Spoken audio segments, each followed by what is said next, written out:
നമ്മുടെ അപ്പുറത്തെ വീട്ടിലെ രാഹുലിനെ കണ്ടിട്ടുണ്ടോ? അവന്റെ ശരീരം കണ്ടിട്ടുണ്ടോ അമ്മാവൻ? അവന്റെ ശരീരം നല്ല ശരീരം, നല്ല ഉണങ്ങി മെലിഞ്ഞ് നല്ല സ്ലിം ആയിട്ടായിരിക്കുന്നത്. അവൻ മാത്രമല്ല അവന്റെ അപ്പനും അതെ അമ്മ അതെ, നല്ല ഉണങ്ങി മെലിഞ്ഞ് നല്ല രസമാണ് കാണാൻ. അത് പാരമ്പര്യമായിട്ട് അവർക്ക് കിട്ടിയതാ. അയ്യോ, പാരമ്പര്യം കൊണ്ട് മാത്രമൊന്നുമല്ല, അവനെ കൃത്യമായിട്ടുള്ള ഫുഡും പിന്നെ എക്സർസൈസും ഒക്കെ നോക്കുന്നത് കൊണ്ടാണ് രാഹുലിന്റെ ശരീരം അങ്ങനെ ഇരിക്കുന്നത്. അപ്പൊ എനിക്ക് ഭയങ്കര ആഗ്രഹം അതുപോലെ ഇരിക്കാൻ. ഞാൻ അവനുമായിട്ട് സംസാരിച്ചപ്പോ അവൻ പറഞ്ഞു അവൻ കുറച്ച് ടിപ്സ് ഒക്കെ പറഞ്ഞുതരാന്ന്. അതുകൊണ്ട് ഇന്ന് മുതൽ നമ്മൾ അവന്റെ ഡയറ്റും പിന്നെ അവൻ പറഞ്ഞു തരുന്ന എക്സർസൈസും ആണ് ഫോളോ ചെയ്യാൻ പോകുന്നത്. ഒരു കാര്യം ചെയ്തു, നമ്മളെന്നുള്ള ആ പേരെങ്കിൽ വെട്ടിക്കോ, എന്നെ ഒഴിവാക്കി. നീയും നിന്റെ കെട്ടിയനും ആ എക്സർസൈസ് അങ്ങ് തുടങ്ങി. എന്റെ കെട്ടിയനെ കൊണ്ട് എന്തായാലും ഞാൻ ചെയ്യിപ്പിക്കും. അങ്ങേരെ കൊണ്ട് എക്സർസൈസ് ചെയ്യിപ്പിക്കുന്നതാണ് എന്റെ മെയിൻ അജണ്ട തന്നെ. നടത്തിക്ക മാത്രല്ല, ഞാൻ വേണമെങ്കിൽ 10 റൗണ്ട് ഇവിടെ ഇട്ട് അങ്ങേരെ ഓടിക്കുകയും ചെയ്യും. എന്നാ ഓടിക്കോ. ഓടിക്കും, അത് തന്നെ പറഞ്ഞ ഓടിക്കും. അതല്ല പറഞ്ഞേ, നിന്റെ കെട്ടിയോൻ ദാണ്ട വരുന്നു, നീ ഓടിക്കോളാൻ. ഞാനിങ്ങനെ ഓടണം, അങ്ങനെ വരട്ടെ, എനിക്ക് അറിയണമല്ലോ, എനിക്ക് സംസാരിക്കണേ.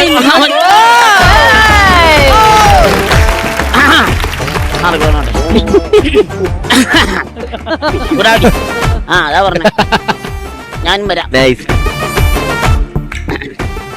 ഒരു ദോശയോ? ഒരു ദോശയേ ഉള്ളൂ. എന്താ ഒരു ദോശ? ഇന്ന് മുതൽ ഡയറ്റാ. നീ ഡയറ്റ് എടുത്തോ, എനിക്ക് പ്ലേറ്റ് അതല്ല പറഞ്ഞ, ഇന്ന് മുതൽ ഞാൻ മാത്രമല്ല ഡയറ്റ്. ഇന്ന് മുതൽ നിങ്ങളും ഡയറ്റാ, അമ്മാവനും ഡയറ്റാ. നിങ്ങൾക്കും ഒരു ദോശയേ ഉള്ളൂ, അമ്മാവനും ഒരു ദോശയേ ഉള്ളൂ.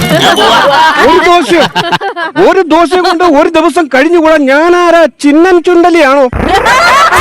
ചിന്നൻ ചുണ്ടലി ആയാലും പെരിച്ചാഴി ആയാലും ഇന്ന് മുതൽ നമ്മൾ മൂന്നുപേരും ഇവിടെ ഡയറ്റ് നോക്കും. നിങ്ങൾക്ക് ഒരു ദോശ, അങ്ങേർക്ക് ഒരു ദോശ, എനിക്ക് ഒരു ദോശ. എന്തിനാണ് ഈ ഡയറ്റ്? ഇതെന്ത് കാര്യത്തിനാണ്? അതെ, നിങ്ങളെ അപ്പുറത്തെ വീട്ടിൽ നിന്ന് രാഹുലിന്റെ ബോഡി കണ്ടോ? മരിച്ചുപോയോ? അയ്യോ, ഞാൻ അറിഞ്ഞില്ല അമ്മാവ. ഇന്നലെ പയറ് പോലെ തുള്ളിപ്പറഞ്ഞ പയ്യനാണ്. അതല്ല, അല്ല, അവരുടെ വീട്ടിന്റെ അവിടെ നിലവിളിയും ബഹളമൊന്നും ഇല്ലല്ലോ. പോസ്റ്റ്മോർട്ടത്തിന് കൊണ്ടുപോയായിരിക്കും. എന്താ സംഭവം? എന്താന്ന് പറ, സംഭവം എന്താണ്? നിങ്ങൾ പറഞ്ഞൊരു മനുഷ്യനെ കൊല്ലൂ. ഞാനാണോ കൊന്ന്? ഞാൻ എന്തുവാ പറഞ്ഞ ചേട്ടാ? എന്തോ നീ രാഹുലിന്റെ ശരീരം കണ്ടിട്ടുണ്ടോന്ന്? അത് ശരി, അടുത്ത വീട്ടിലെ പയ്യന്മാരുടെ ശരീര സൗന്ദര്യം ആസ്വദിക്കലാണ് നിന്റെ പരിപാടി അല്ലേ? അയ്യന്തേടി അവരുടെ ശരീരം നോക്കുന്നത്? ഞാനെതിനാ അവരുടെ ശരീരം നോക്കുന്നത്? ഞാൻ പറയണ ആദ്യം മനസ്സിലാക്കാതല്ല പറഞ്ഞത്. എന്താ? രാഹുല് ശരീരം നോക്കുന്നത് കണ്ടിട്ടുണ്ടോന്ന്? അവൻ ശരീരം നോക്കുന്നത് ഞാൻ കണ്ടിട്ടുണ്ട്. പല പെണ്ണുങ്ങളും അതിന് എന്നോട് പരാതി പറഞ്ഞിട്ടുണ്ട്. അവനെ വായി നോക്കി എന്നാണ് ആ പെണ്ണുങ്ങൾ വിളിക്കുന്നത്. എന്ത് പറഞ്ഞ് ഞാൻ മനസ്സിലാക്കി കൊടുക്കും? കണ്ട പെണ്ണുങ്ങളെ വായി നോക്കുന്ന അവന്റെ കാര്യമല്ലേ നീ പറഞ്ഞത്? അതല്ല, പിന്നെ രാഹുല് കൃത്യമായ ഭക്ഷണമൊക്കെ നോക്കി എക്സർസൈസ് ഒക്കെ ചെയ്ത് അവന്റെ ശരീരം അവൻ കാത്തു സൂക്ഷിക്കുന്നത് നിങ്ങൾ കണ്ടിട്ടുണ്ടോ എന്നാ ചോദിച്ചത്. എന്തിനാണ് ഇതൊക്കെ ഞാൻ തിരക്കുന്നത്? എന്തിനാ ഇത് കുറയ്ക്കണ്ടേ? എന്തിന് കുറയ്ക്കണ്ടേ? എന്തിന് ഇത് ഇവിടെ ഇരിക്കുന്നതിന് നിനക്ക് എന്താണ് കുഴപ്പം? നിനക്ക് ചൊറിയുന്നോ? ഇത് കുറയ്ക്കണം. കുത്തിപ്പൊട്ടിച്ച് കളയാൻ പറ്റുമോ? ഞാൻ ഇതൊക്കെ മാറണമെങ്കിൽ ഒരേ ഒരു കാര്യമേ ഉള്ളൂ. രാഹുൽ പറഞ്ഞ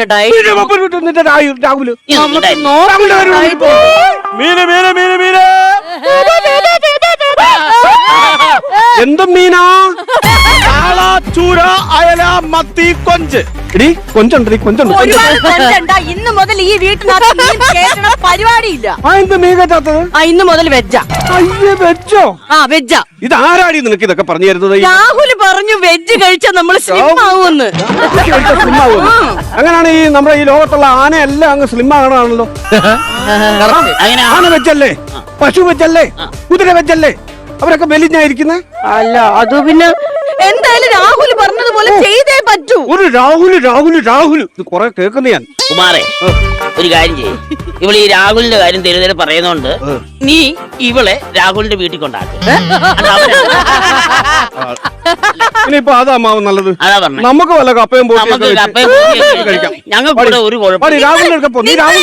നിങ്ങൾ എന്തൊക്കെ പറഞ്ഞാലും ശരി, രാഹുൽ പറയുന്ന ഡയറ്റ് ആയിരിക്കും ഇന്ന് മുതൽ നമ്മൾ ഇവിടെ ഫോളോ ചെയ്യുന്നത്. രാഹുൽ, ഞാനൊരു കാര്യം പറയാം. നാണക്കേട് കയറി വരുമ്പോ മണ്ടത്തരം പറഞ്ഞ രാഹുൽ എനിക്കാ.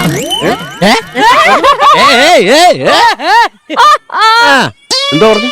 അല്ല, രാഹുൽ കേറി വരുമ്പോ മണ്ടത്തരം പറഞ്ഞ നാണക്കേട്